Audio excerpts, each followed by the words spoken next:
This is the Rugby Odds, where an unlikely pundit panel of a wordsmith, a WWE legend, a rugby star, and a supermodel scour the globe, seeking best bets and bad behavior. Are you not entertained?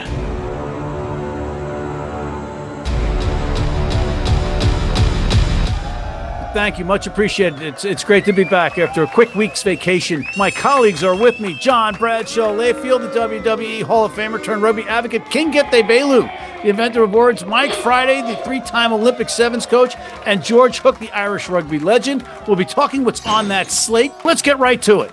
All right, we're coming off an off week. We had a time to reset, but not all of us were off.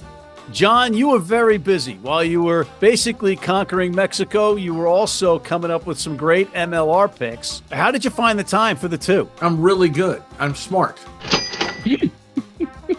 I was the Mexican heavyweight champion in 1993, and I was not any better liked then. It's a very cool video, what you have to say to the people of Mexico. I would highly recommend checking that out. I have told them they better not worry about tariffs, and they better not worry about people getting deported back there. They better worry about me. I feel their pain. But John, your MLR picks, you had a bunch of different picks. You were going with prop bets and all kinds of stuff, and you had a great week. Yes, I did. Thank you. All right. This is a talk show, John. You ask a question, no, dummy. You don't. You make a statement, like try to show how smart you are, and then you just like, okay. And then somebody else is supposed to chime in and go, "Oh, Matt, that was such a great thing to say. You're so great, smart." Yeah, it was great. You know, I'm handing the ball off to you. I'm letting you run with it. And what do? You step on it. You kick it. I tell you what, what we do. Let's ask Mike Friday about World Rugby. Is what we do. Yeah, Mike. Mike, observations from the weekend? I was at the Hong Kong Sevens. New stadium, amazing, fantastic. Did a cracking job. And it's still the place to go and watch the game of Sevens. An absolutely amazing job. But yeah, let's not talk about World Rugby. Hey, Mike, what about World Rugby? Let's wait for the ExCo to make their decision, and then we can either talk very little because we don't need to, or we can talk a hell of a lot because there'll be a lot to say. Hey, Mike, is there still a South Stands in the new stadium in Hong Kong? There is. The South Stand was rocking, and they had a stage behind where they had live sets from the Kaiser Chiefs. They had a DJ. It was different gravy. It was fantastic. But anyway, I don't want to give you a hint if it doesn't go well with the ExCo, but you know, don't get me started. Maybe they will not let us down. Maybe not, but we'll know by next week. All right, Mike. I love your impression. So go ahead and edit that out, you sycophant, because you know World Rugby's not so bad. No, hold on, John. What did you take out of this weekend other than winning a lot of money? Other than winning a lot of money is that Houston is a solid team, and it's hard to pick the top three teams, maybe four teams out of Major League Rugby. These guys have got a lot of parity at the top, which is great for the game. And we don't have a team that sucks this year because Anthem has they're not bad. I mean, they're not horrible. They're not good yet, but they are much closer to good than they are toward horrible. Yeah, but they're a team you definitely don't want to play against because everybody's desperate for wins and points, and that team can beat anybody, it seems, at any given point. They've never won a game, Matt. That's the dumbest thing you've ever said. They literally have never won a game in the history of their franchise. And you're saying that I have said dumber things. Yeah, they could. I have said dumber things on this show. I don't think so. All right. Well, I kind of take that as a compliment. Gift, how about you? Yo, TML has gone too far at this point. We've talked about this. It's been brought up. They're supposed to make changes, but I'm sorry. Any system that says that we can pull points off the board after the kick, after the next play has started, and we're continuing past that moment. We've gone past that point in the story, and we're going to release point. We're going to take them back because the guys took 10 minutes, and we don't want to stop play of game, even though they technically stopped play of game. Yo, the NOLA Chicago game was BS, bro. That's all I got to say. This NOLA Chicago game was absolute, unadulterated BS.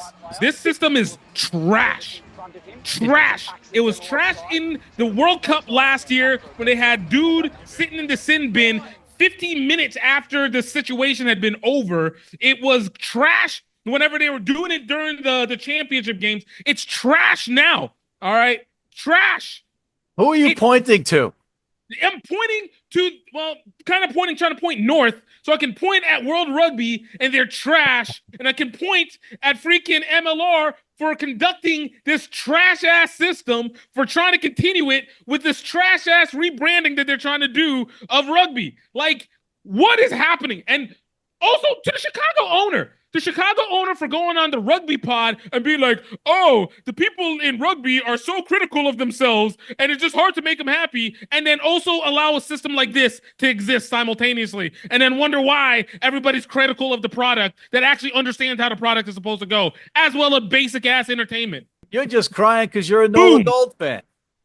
No, I am a fan. Did you listen to anything he said, Matt? What? See, this is why we have the system that we have, because they hear everything and then they just remove out all the pieces and be like, TMO, good, and remove a shit piece of ass, good. Matt, would you get a picture of these cross-eyed idiots that do the TMO? Because there's somewhere in a basement, somebody's mom's basement somewhere. These guys are idiots. Where are you right now? Where am I? Yeah, you're in your mom's house. You're in your mom's basement right now. Yeah, because my mom's 88 and I'm down here taking care of her. There's a big difference between he taking loves care of his her. parents. Why are you trying to shame him for loving his parent? All right. That's right. There's a big Gift and John are both muted while I talk about my observation. And yes, John, your mother's a lovely person, and I wish her well. And you're my very mother nice. doesn't hate anybody but you, Matt. How did that? Mute your mic. I muted his mic again. He somehow has figured out the system. How about Moana Pasifika going into Christchurch and beating the Crusaders? I'm going to unmute them and bring him back because it's pointless. Crusaders, Moana Pasifika, come on. They made history. Mike, you know what this means. Yeah, it's a shock result. I've got to be honest. But how many they won as well, to be fair. Yeah, with 16 Well, points. What's going on with the Crusaders is probably a better question. Crazy. But you know what? That allows us to segue nicely to our player of the week. And the nominees are Devon Rossouw, Seattle's fullback, at 189 yards rushing on 12 carries, or 173 meters, if that's your thing, and 2 tries in a desperate win for the Seawolves at home versus the Anthem. Henry Pollock, the Saints' number 8, used a forward strength to break tackles, speed of a wing to get in the open, and kicking skills of a fly half to score a remarkable try, getting his own chip kick versus Sale. Sale fans even applauded the 20-year-old. Billy Meakes, the number 12 of LA, the talented and physical center, had a key electrifying try, played suffocating defense while his team was repeatedly down a player, and came up with big carries when needed. Mike. Well, I'm going for the young gun. He's just turned 20. He managed to get capped for England in the Six Nations. He didn't just score that wonder try against Sale, he also created another one out of nothing with his running game. So I'm going to give it to my youngest son's buddy, Henry Pollock, number 8. So we'll have him on the show next week. That's great news, Mike. Thanks. John. You said he used strength to break tackles. What children's book author writes your stuff? That is the most elementary, worst. That is so freaking bad. You know what the best part of this is I didn't write that. That was actually on a website that I'm not going to name because you're insulting. So you don't even write your own stuff. And you're reading something that you just pick the of the week. Pick the player of the week, please. Give me Billy Meakes. Gift. This man left Chicago a villain, hated, was thrown to the side, went to LA to revamp himself to La La Land, and he came out long enough to be hated to become loved again, to actually, of the selections that you gave us, win the game. Actually win the game. So as a player of the match, should win the game, give it to Billy Meakes for redemption, for getting his character arc going, and for being able to be a powerhouse despite being thrown to the ashes. Bam! This is the guy that left LA to go to Chicago to go back to LA. Okay, just checking. Thank you. There, Just checking. I love an Aussie who chases a dollar. All right, so here I am in the position again where I could create some problems by picking Henry Pollock and having a tie, but Billy Meakes is the second best bald guy affiliated with the MLR. I'm going to go with Devon Rossouw, the Seattle's fullback with 198 yards on the ground, but that's because last year you spent a weekend shoveling for Adrian Belfour at his farm trying to get a job. I wasn't just shoveling manure. I was shearing sheep as well. Okay, all right. So get your facts straight. But all right, so you're shagging sheep. You're still Adrian oh, Belcourt. hey now. This isn't Texas. Texas. Okay, all right. But our player of the week is Mr. Billy Meakes of Los Angeles. That allows us now to move on to Gift's favorite segment. Grown-ass man! The candidates are Sseth Smith, Houston's hooker. Just 5 minutes into the match, he sent the league's only remaining undefeated team, San Diego, a message by pie-facing would-be tacklers in a mono versus mono run up the gut. And get this, he's 19 years old. Ardie Savea, Moana Pasifika's number 8 and All Blacks legend, scored the first 2 tries of his team's 6 in the first 15 minutes in their historic win in Christchurch versus the Crusaders, who were favored by 20.5 points and lost by 16. Frank Lahore, Utah's blindside number 6, 27 tackles, many in the second half when his team was coughing up a 21-5 lead against rejuvenated New England. Mike. He's toughy. I love Sseth Smith. Worked with him in the summer for the Houston hooker. I mean, he is a ball of power and muscle. Huge future for the Eagles. But you can't look past Ardie Savea. 2 tries, led from the front, did a proper job over the Crusaders in Christchurch. He's the grown-ass man for me. John. He high-face tacklers? John, who's your grown-ass man? Did you write that, or did you pinch that off a website somewhere? I'll pinch it off a website somewhere. Oh, well. Ooh. Give me the Texan, Sseth Smith. Gift. You make history, and you're bringing back all the people who were unable to do it in years past. The 100 years of rugby getting just brain drained for years, coming back and showing what they truly have. I got to give it to Ardie Savea. Moana Pasifika really doing it to the Crusaders. That's a thing of beauty. Changes generations in those little plays, those games. Bam. Sseth Smith is 19 years old. 19. Yeah, he's good. I give him credit, man. I like Houston.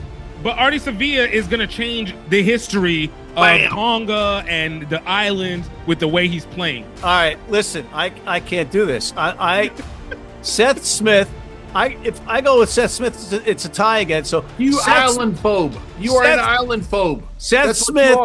You're phobic against islanders. Sseth Smith is my second choice for grown-ass man of the week. I'm going with Ardie Savea. Ardie Savea is this week's grown-ass man. We're going to take a break, bring George in, and then come back with you guys to pick. Have you ever done this before?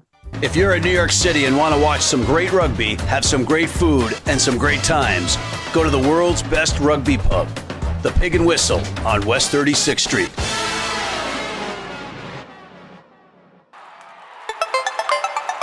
And now for the Major League Rugby Play of the Week, brought to you by the Rugby Network.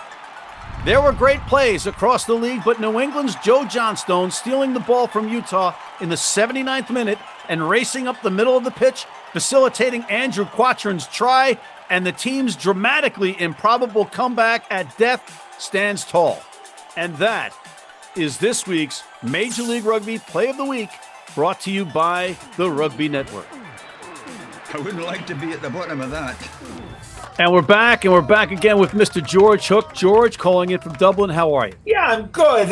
I'm not excited, There are times in the rugby season when you get all excited, like when the Lions are announced or the Six Nations reaches its denouement. We're in the middle of a kind of a fallow part of the season. It's hard to get excited. You don't get excited about the Champions Cup?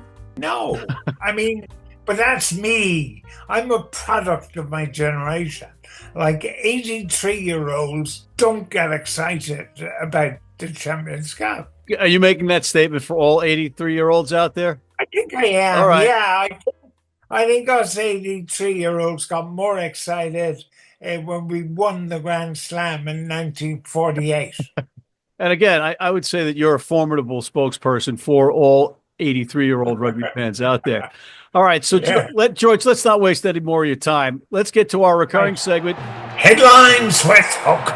And the first headline, the Shameful Sharks losing to Leinster in Durban. Well, you can look at it two ways. Like, you can say the Sharks are at home and they should have won, and they didn't.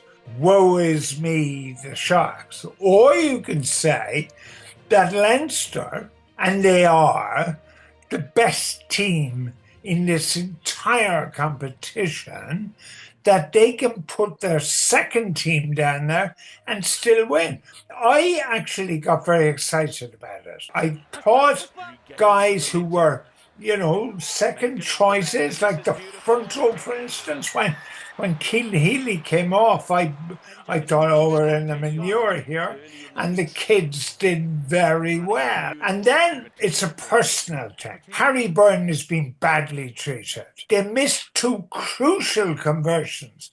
So now they're 10 points up instead of 14. That's huge. Yeah. Byrne would have knocked those over with his eyes closed. Now, I know he's going to England or wherever he's going, but they have to win. And in order to win, they needed him. And I don't understand how there is a divergence between South African provincial teams and the national team. The national team is the best in the world, comfortably the best in the world. And the provincial teams like the Sharks do as badly as they did. I mean, Leinster were super, to be fair, but they were handed it by a relatively incompetent performance. All right. Well, speaking of incompetent, I'm gonna forge on here. Next headline: Champions Cup. Munster going to La Rochelle and Ronan O'Gara. I was tempted to take a rain check because my favourite out half, famous Munster man, my favourite Cork man, Ronan O'Gara, is in a bit of a spot. La Rochelle aren't doing very well in top 14. And now he's facing Munster. And normally when La Rochelle are playing, the whole of Ireland, south of the Mason-Dixon line, is cheering for La Rochelle, right? This week, they're not. They're obviously cheering for Munster. Munster going to La Rochelle. I don't know what your famous spread is telling me, but I don't care in a way. I'm not a soothsayer. I think Munster will win. And that could be a problem for Ronan. I don't know enough about La Rochelle other than the results, and the results have not been striking. And then there was that odd statement by O'Gara that he was kind of half interested in the Australian job. I think there's a lot going on behind the scenes that maybe we don't know about. So that spread, by the way, is 7.5 points. La Rochelle favorite at home by 7.5. I mean, they are favourites at home, but I'm not sure they might do it. The other bad news, of course, coming out of Ireland is Mrs. Brian O'Driscoll has launched a wine label which has not received universal acclaim. So if you're a keen Sauvignon Blanc fan, don't drink Mrs. O'Driscoll's Sauvignon Blanc. Oh, there's the Munster in you coming out right there. That's what that's all about, folks. Don't just ignore what he just said there. That was pure Munster on Leinster. Okay, final headline, George. Damien McKenzie signs an extension to stay in New Zealand, passing up big bucks overseas. Now, only 83-year-olds can answer this question, right? You might remember Captain Cook. He sailed in and discovered New Zealand, all right? Now, New Zealand, therefore, was the South Island was primarily Scottish Presbyterians who were as mean as hell. They wouldn't spend a cent to save their lives. New Zealanders as a whole, the whole bloody country, if not mean, is careful with money. So to discover that there is a Kiwi who's turned down a ton of money to play at home, I think it's extraordinary, because what New Zealand's been afraid of over the last number of years, it's a bit like live golf, you know what I mean? They're being scared that big money is going to lure away a lot of their guys. He's making a huge statement.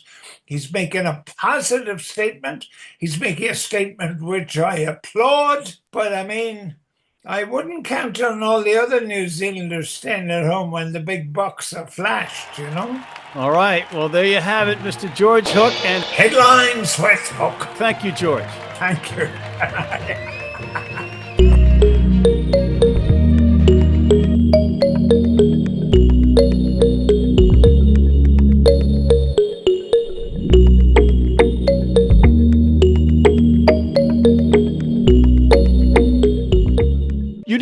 tickets? You need them tomorrow? If you order today by 3 p.m. New York time or noon LA time, they can have them to you tomorrow. Young, old, male, female, if you're playing on turf, if you're playing on grass, if you're playing in the rain, you're playing in the heat, they've got you covered. RugbyNow.com. Go there now. And we're back, and we have to make some picks, guys. So let's start with the Champions Cup. And we're not going to talk about the schedule because it's insane. I haven't figured it out yet.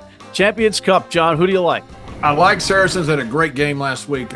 Tough guys. They had a great stat, by the way, about Maro Itoje. Has played every minute of every Six Nations game he's been in, which you always say, man, I only played 80 minutes. There's 80 minutes in a game. That's what you're supposed to play. That's what men do. So then why are you saluting him? Why is it a big deal then? Because Maro is a stud. And Boom.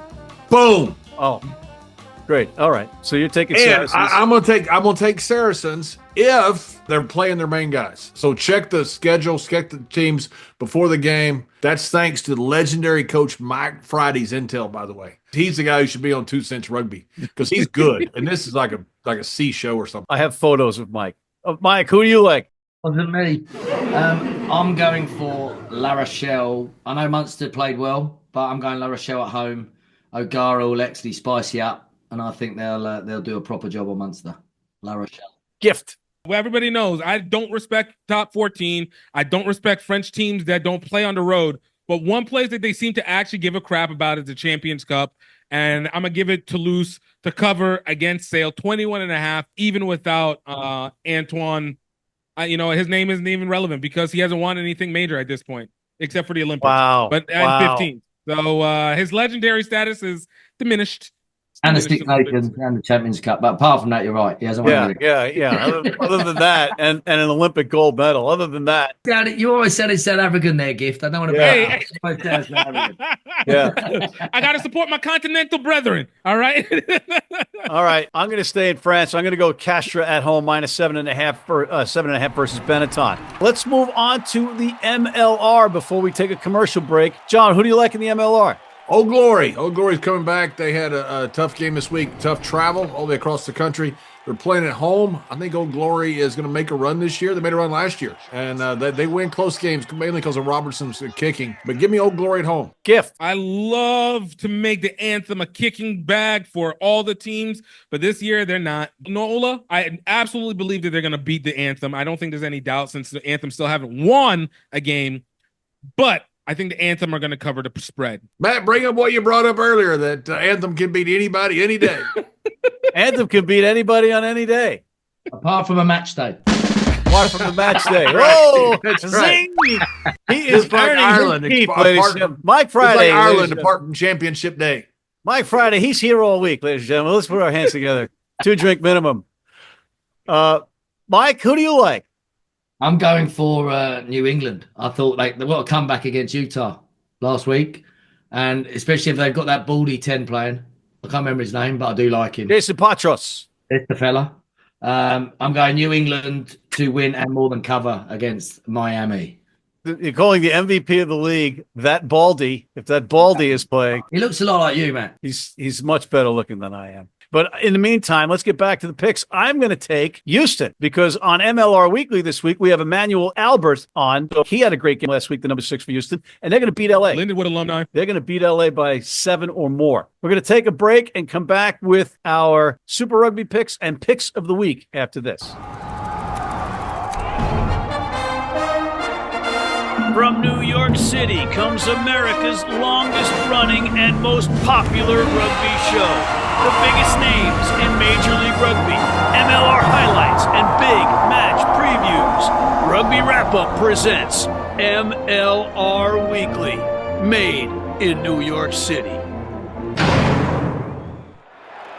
Hey, U.S. fans, you can tune into every match live on Flow Rugby. How do we know that? Because we're on there all the time. And we are back. And gentlemen, we're winding down, unfortunately. So let's go with our Super Rugby picks and then follow that with our picks of the week. Super Rugby, John, who do you like?